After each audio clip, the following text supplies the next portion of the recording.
Aí, pessoal. Silêncio, sentar cada um nos seus lugares, virar para frente, prestar atenção aqui. Na última aula, havia passado algumas perguntas, comecei a explicar. Onde quem falou? Estava envolvido com o menino ali que estava dormindo? Clay.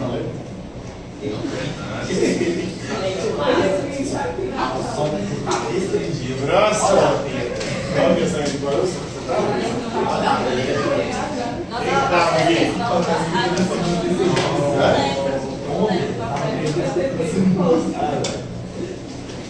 Tinha ninguém na aula semana passada?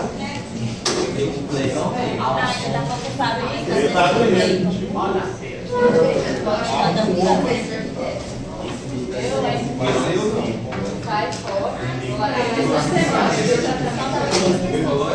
Responder? Qual que é?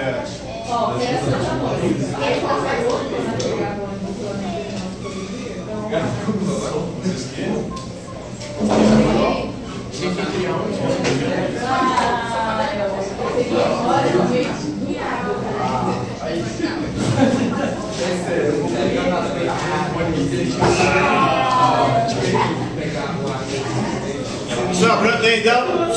Vamos lá. Sentados, cada um nos seus lugares em silêncio. Virados para frente, prestando atenção.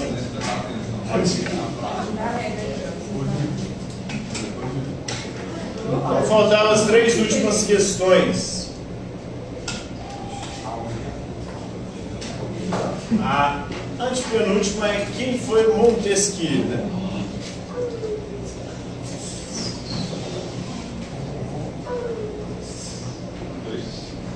Montesquieu, o Charles de Secondat,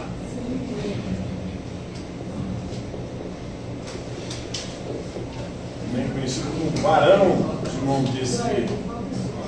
Montesquieu, filósofo iluminista do século XVIII, ele vai defender a divisão do Estado em 3 poderes.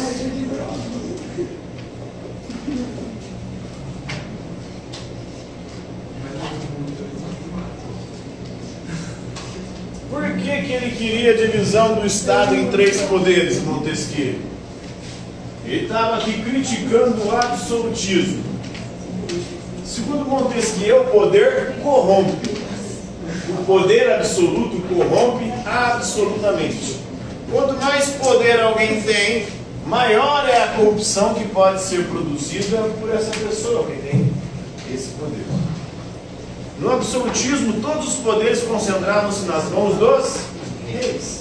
E havia corrupção generalizada. Então ele defendeu a divisão do Estado em 3 poderes para quê?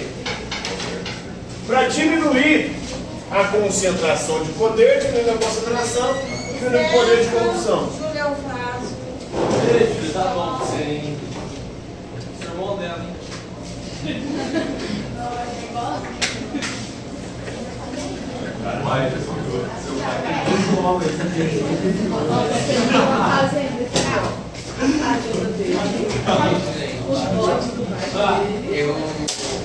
Eu tenho outra grávida, gente, outra entrevista vai passar 50 graus.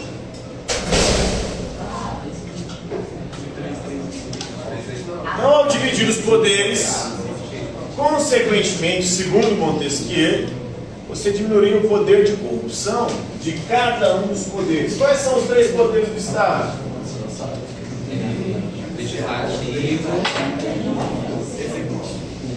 Executivo, legislativo e judiciário.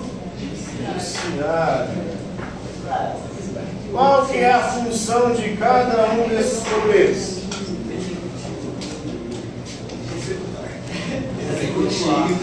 O executivo executa, né? Administra.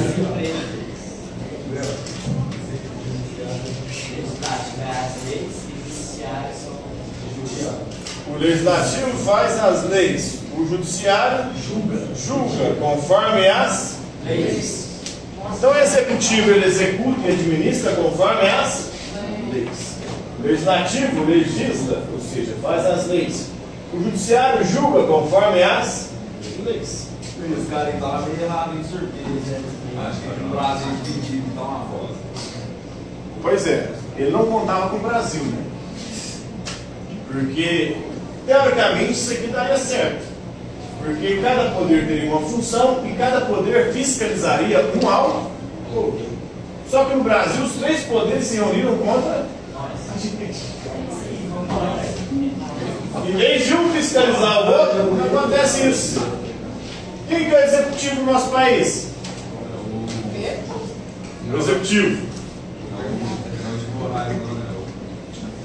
No âmbito municipal, o poder executivo é exercido pelo prefeito.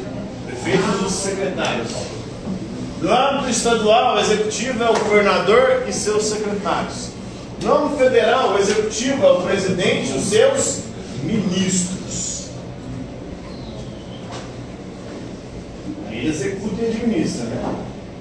O legislativo, no âmbito municipal, são os vereadores que fazem as leis municipais. No âmbito estadual, são os deputados estaduais. No âmbito federal, são os deputados. No âmbito estadual, os deputados estaduais. No âmbito federal, os deputados federais e os senadores. No âmbito federal, é bicameral. Então, para uma lei ser aprovada, ela tem que passar primeiro no Congresso, depois no Senado. E o judiciário no Brasil? São os tribunais. Os tribunais regionais e estaduais, até chegar nos tribunais superiores. Tem o STJ, que é o Superior Tribunal de Justiça, e tem o STF, que é o Supremo Tribunal Federal, que tem 11 ministros, 11 juízes. Os parlamentares, por exemplo, deputados federais, senadores e presidentes, ministros, só podem ser julgados pelo STF, que é o Supremo Tribunal Federal.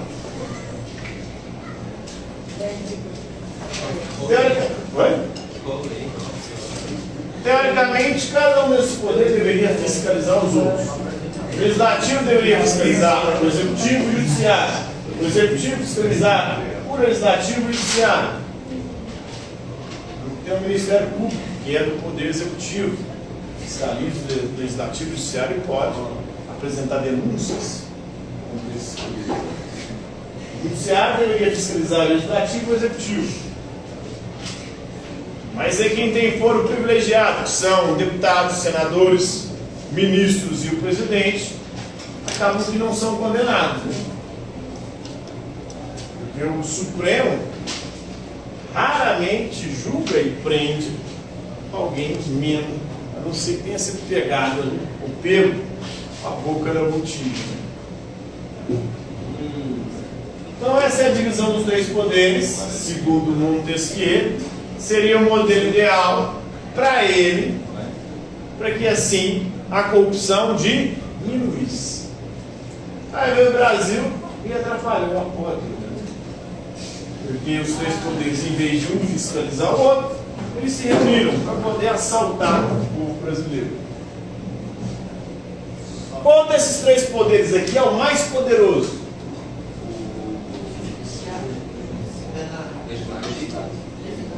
Legislativo. Por quê?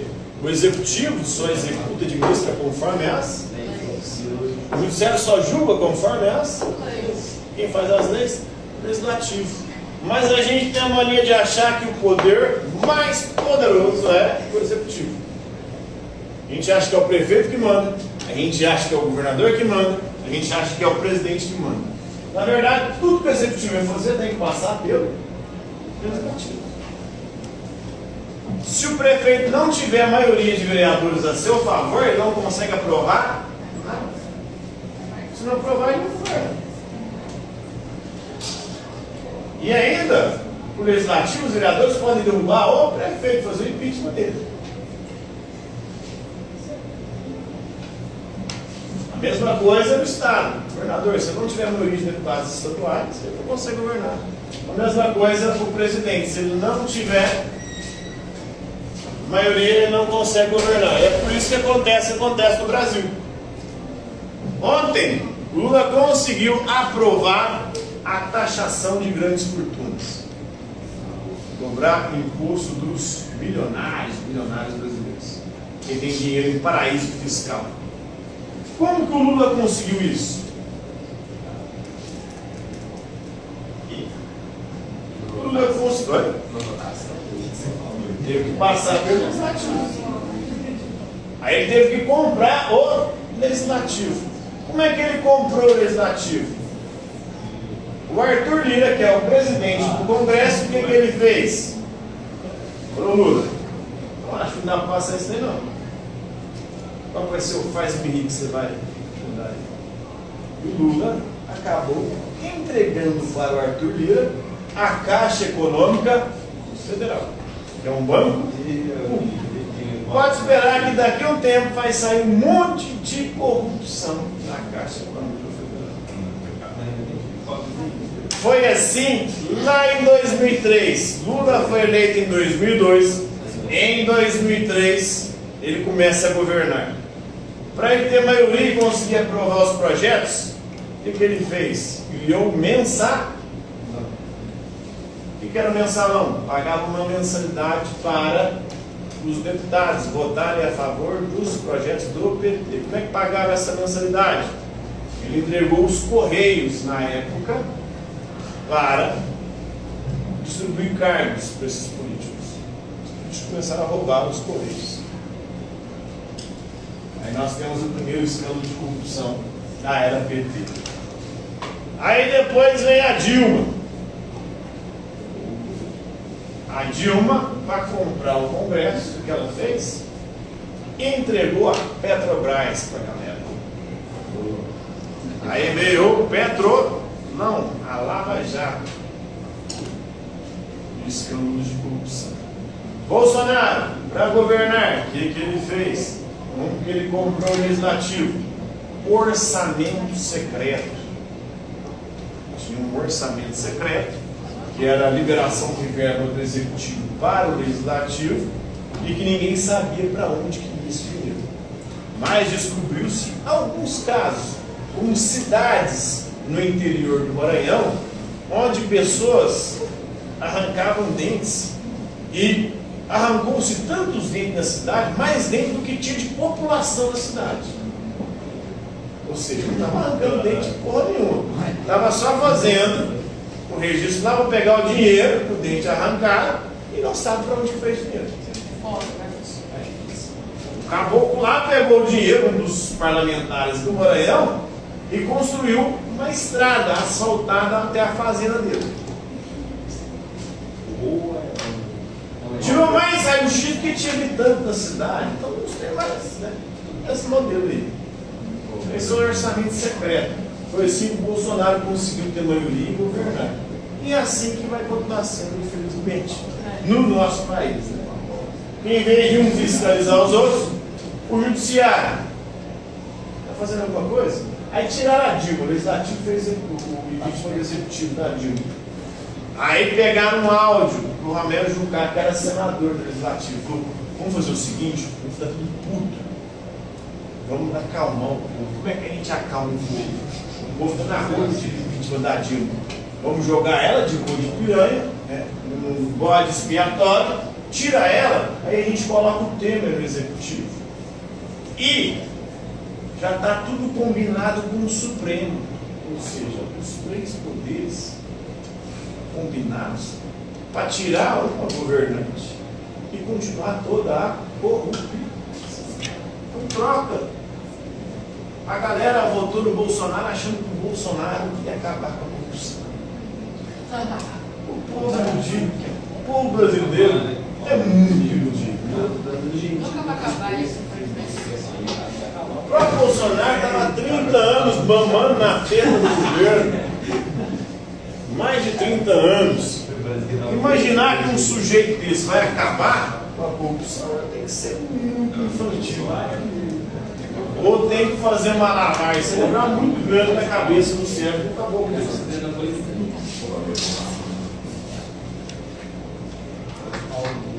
Então essa é a teoria do Barão de Montesquieu. Na Europa deu certo, lá funciona. Onde que foi inventado? Tem muito menos corrupção do que aqui. Vou pensar nos países nórdicos. onde tem os menores índices de corrupção do mundo. A estrutura é essa aqui, um fiscalizou de verdade. Mas lá não tem legislativo.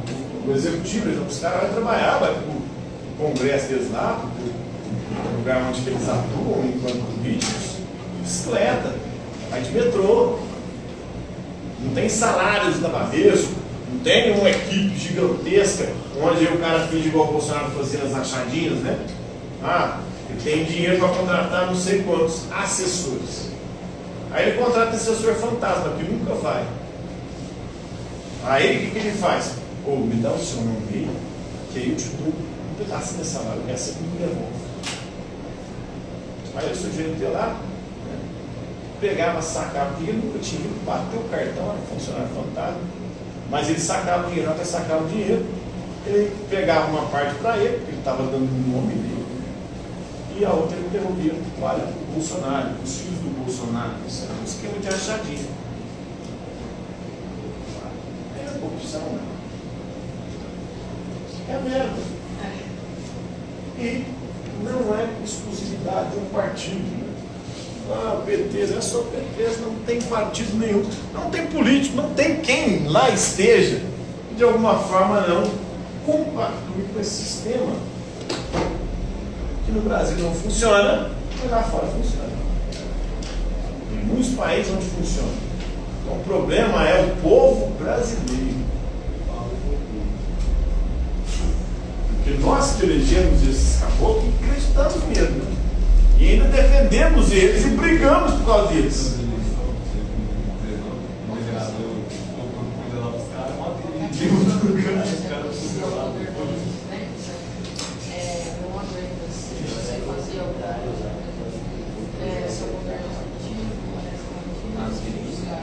Sempre vai ter que o cara conversa para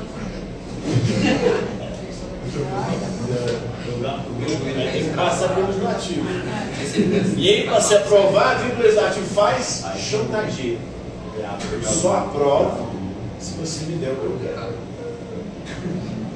O Lino estava querendo o Ministério da Saúde, que é o ministério que tem o maior orçamento do Estado brasileiro. A Lula falou: no Ministério da Saúde não dá. Porque nós acabamos de sair de uma pandemia, desviar dinheiro da saúde, o povo morrer na situação tal, é foda, né? Mas não assim ainda acontece. Porque você manda um dinheiro, o Ministério da Saúde pega e manda para os estados, para as prefeituras, dinheiro da saúde. Aí os prefeitos e os governadores vão e fazem o sistema dos estados e das prefeituras. Pode não fazer, mas aí o que o Lula queria? Já roubar na origem, pelo governo federal, antes de liberar para os estados. Então essa é a lógica. É assim que, infelizmente, funciona no Brasil. Isso é aqui. Em outros países, a coisa funciona. Provaram que o QI brasileiro é mais baixo que o chimpanzé. Ah, pois é. O QI médio do brasileiro é mais baixo que o chimpanzé. Tem chimpanzé, tem algumas espécies de símios que têm QI médio mais alto do que o nosso. E é triste. E fizeram um estudo também, né, na década de 70, do vocabulário. Na década de 70, o vocabulário médio da população era em torno de 2.000 palavras. Então as pessoas tinham um domínio de 2.000 palavras diferentes. O vocabulário médio da década de 90 foi 500 palavras. Diminuiu 4 vezes. Estudos recentes mostrou que o vocabulário médio hoje é 300 palavras. E aí tem um filósofo chamado Wittgenstein. Ele diz o seguinte: o seu mundo, o seu universo é do tamanho do seu vocabulário. Então, quanto menos palavras você domina, menor é o seu mundo. É que se o cara não sabe Você não consegue pensar. Você não consegue pensar se você não tem conceitos, palavras para poder definir as coisas. Sua capacidade de pensamento e reflexão é completamente reduzida. Porque o seu vocabulário é reduzido. Então você consegue pensar muito pouca coisa. É por isso que fica esse pensamento binário, ou direita ou esquerda, essa bobeira. essa coisa limitada intelectualmente. E só cai quem? Nessas palestras, nessa conversa para boi dormir. Tem um vocabulário reduzido, ou intelecto, né? Reduzido por conta disso. Então, é complicado.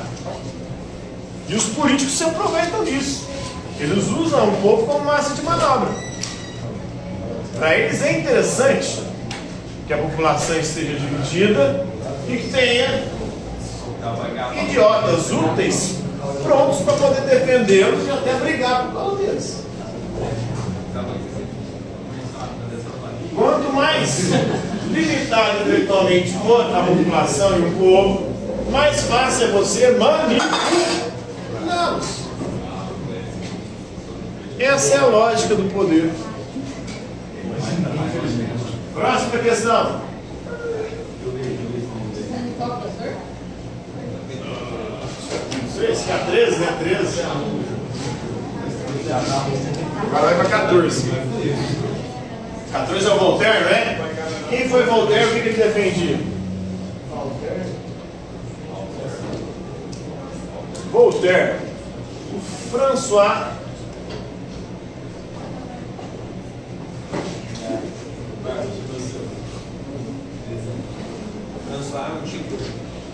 O nome dele. Isso aqui é o pseudônimo dele, né? Voltaire. O nome dele verdadeiro é François-Marie Arouet. Usava ou escrevia através de um pseudônimo. Voltaire. François-Marie Arouet ou Voltaire defendia a liberdade de expressão. Lucas, vai contar.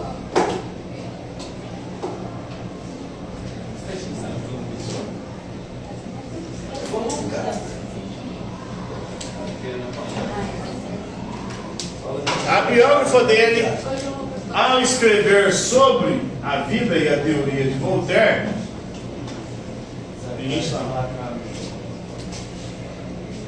atribuiu a ele uma expressão que ele nunca escreveu, que é: eu posso não concordar com nada daquilo que você diz, mas defendo até a morte o seu direito de dizer.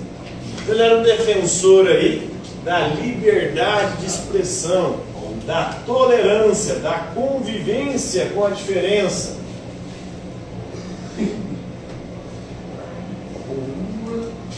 Então aqui ele estava criticando o absolutismo. No absolutismo não havia liberdade de expressão.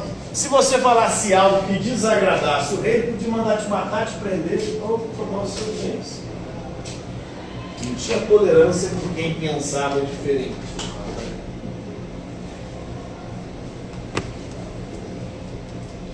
E qual que é o limite da liberdade de expressão? A liberdade de expressão deve ter limite ou não? A gente pode falar o que quiser e quem entender. A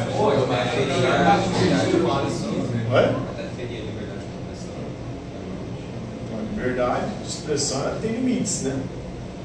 E o limite é justamente o outro. A partir do momento que você usar a sua liberdade de expressão para prejudicar o outro de alguma forma, aí nós temos problemas, né? Eu, por exemplo, já fui processado. Existem dois tipos de crime em questão em relação à liberdade de expressão. São os chamados crimes contra a honra: calúnia, difamação e injúria. Injúria é ser xingado uma pessoa. Difamação é falar mal de uma pessoa. E calúnia é mentir sobre a pessoa. Qualquer um dos três você pode ser processado. Eu xinguei e falei mal do sujeito nas redes sociais. E ele me processou. Me pediu 30 mil reais. Pois é. E ele também era professor. Ele me processou, pediu 30 mil reais. No final ele ganhou 3 mil reais. Ganhou 3 mil reais. Aí eu tive que pagar 3 mil reais para ele e 2 mil para o advogado me defendeu. Conseguiu diminuir, melhor que pagar 30 mil, né? Mas aí eu fui condenada por difamação e injúria. Não calúnia porque eu não menti. Eu menti no caso. Mas eu xinguei ele e falei mal dele. Mas o que eu falei mal era verdade. Sobre o que você falou dele? Ou você... Eu chamei ele de sem anão. Falei que não quebraria a cara dele, justamente por ele ser um sem anão. Se ele fosse um pouco maior, eu ia quebrar a cara dele. Aí eu fiz outros xingamentos lá. E aí ele processou. Peraí, deixa eu ver aqui. Ele processou porque 30 mil eu perdi 3 mil no final. Se eu pagar 3 mil para ele, eu tenho que pagar esse ano. Eu dividi não sei quantas vezes de 150 reais. Você jogava de fato que você gostava de Hobbit, que você me anou elogio. Não é muito certo não, os meus argumentos. Na verdade não certo, porque diminuiu, né? Eu não perdi 30 mil, perdi só 3. Se eu tivesse perdido 30 mil, tá aqui. Vender coisas na internet, né? Não é de copo na internet. Eu acho que eu arrumar 30 mil, você tá louco, velho. Eu ia ficar o resto da minha vida pagando ele. Isso é um financiamento de uma casa. Então, a liberdade de expressão tem limite. A galera acha que você pode falar tudo em nome da liberdade de expressão na internet. Não pode. Você tem leis, regras assim. Não pode. Igual calúnia, é mentira. Fake news, propagar fake news. Se a mentira que você propagar prejudicar alguém, essa pessoa pode processar. Você não tem liberdade para propagar mentira, você não tem liberdade para sair xingando os outros, falando mal dos outros. Publicamente, né? A gente faz isso no dia a dia, informalmente. Mas você colocar no lugar público, onde todo mundo vai ter igual a internet, aí dá B.O. Se você estiver comentando, por exemplo, numa sala e alguém gravar, tiver prova contra você, gravou? Viu? Se alguém gravar, aí você pode ser processado. Pode processar.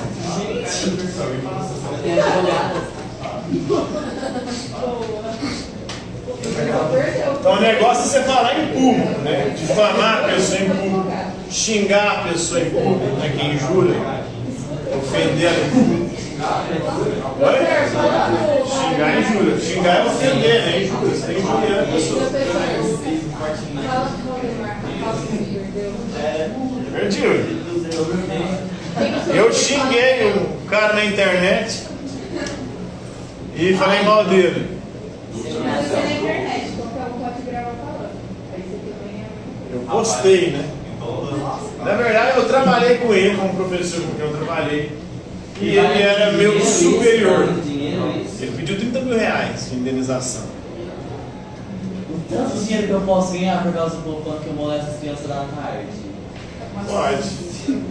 Se você tiver prova de que eles falam isso em grupo, você pode Eles processar. postaram lá no negócio de fofoca. Postou? Postou. Pega o nome da galera e processa, velho. Você vai ganhar dinheiro. Você printou? Não, a gente... Não, se printar e você entra na justiça, a justiça acha a pessoa. Mesmo sendo avatar, fake, acha. Que ele vai lá na conta. Mas a pessoa não existe mais. Oi? Não, mas se tiver o print, eles conseguem ir até quem era o dono original da conta. Quem fez a conta. Porque aí a rede social é obrigada, pela justiça, a liberar quem que eram as pessoas.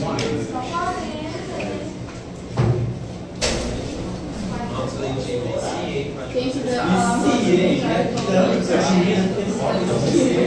Eu processo. Processo também processaria. Ainda mais se isso é coisa seríssima. Dá pra você processar. É uma acusação. E aí você fala. Isso. Vai processar toda essa galera aí.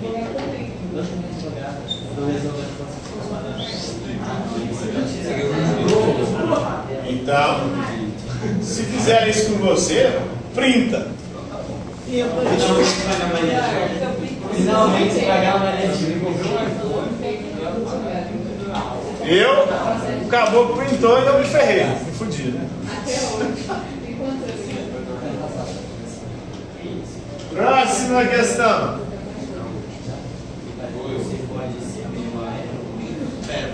A última, né? O Adam Smith.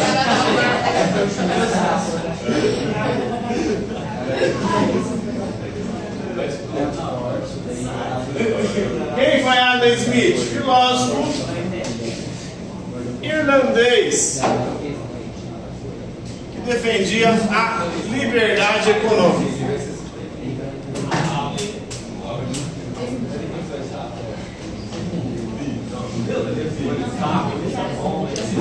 A não intervenção do Estado na economia.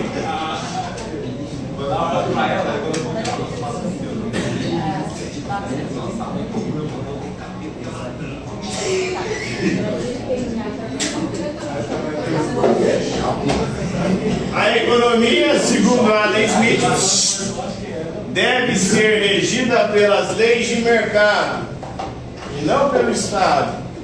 E quais são as leis do mercado? A lei da oferta e da procura. Quanto maior a oferta de um produto, o que acontece com os preços desse produto? A oferta cai, né? Se tem muito produto, os preços tendem a cair. Porque tem muita procura que aumenta. Né? Se tem muita gente querendo, aí o valor aumenta do produto. A oferta está ofertando, né, no mercado. Ó, tem muita mercadoria aqui. Se tem muita, são os preços saírem. Procura, quando tem muita gente procurando, igual quando aconteceu lá esse ano lá em São Paulo, no litoral lá que teve a chuva, sabe? Aí a chuva pegou e destruiu o sistema de fornecimento de água encanada. Então chegava água nas casas. Então estava faltando água. Ele destruiu o sistema de distribuição, estava faltando água lá. Então tinha pouca oferta de água, tinha muita gente procurando. Aí um galão d'água que custava R$10 foi para 100, R$200.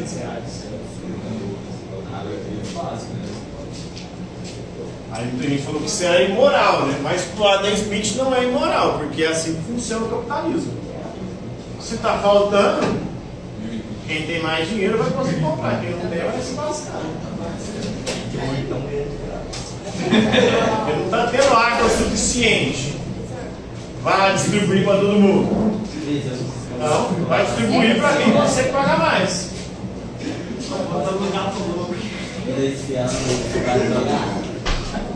Essa é a lógica do mercado. O Estado não deve intervir na economia. Muita gente defendeu que o Estado deveria intervir, mas não, a água. Esse aumento de preço é abusivo, é crime. Então vai multar quem está vendendo esse preço. Tem gente que vendeu intervenção, mas para Smith, isso não deve ser feito. Por quê? É assim que funcionam os mercados. Liberdade econômica.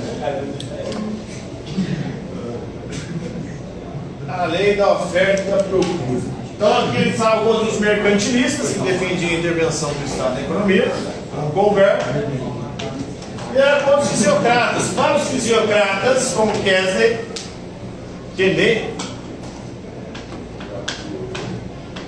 para o Kennedy, a fonte da riqueza de um país eram as riquezas naturais. Quanto mais riqueza natural um país tivesse, mais rico seria. Para o Adam Smith, não é recurso ou riqueza natural que faz um país rico. O que faz um país rico é o trabalho. De nada adianta um país ter muita riqueza natural se não tem ninguém para trabalhar e transformar aquela riqueza natural em produto, em mercado. Então é o trabalho que acrescenta valor à riqueza natural. É o trabalho que agrega valor.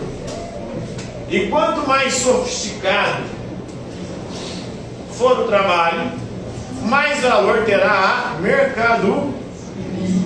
O Brasil é Um país rico em riquezas naturais. O maior produtor de commodity do mundo. Brasil. O que é commodity? Commodity é recurso natural. O maior produtor de produtos agrícolas, de vegetais. O maior produtor de carne. Então o agronegócio é muito forte aqui, né? Agricultura e pecuária, muito forte. Um dos maiores produtores de minérios do mundo. Produtor de petróleo, produtor de minério de ferro, bauxita, né? Tem um monte de minério. Nióbio. Então o Brasil tem muito recurso e riqueza natural. Mas toda essa riqueza natural a gente manda para fora. Aí lá a galera transforma isso, essa riqueza natural. O petróleo que a gente retira daqui é refinado lá fora. Depois a gente compra de volta. Refinado, transformado em gasolina, né? Em diesel. O minério tirado daqui é mandado para fora e volta para cá como? Celular. Tudo do celular é algum tipo de minério. Toda e qualquer parte de algum tipo de minério. A gente não tem trabalho especializado para poder produzir isso aqui. Tecnologia do estrangeiro. Então, quanto mais sofisticado, maior o preço do produto. Então, a gente vende o minério que é a commodity, barato. Eles transformam, através do trabalho desse minério, em produtos em mercadorias, como celular, computador. E volta, a gente compra muito mais caro aqui. Então, eles ganham muito mais dinheiro lá. Pensa nos países da Europa.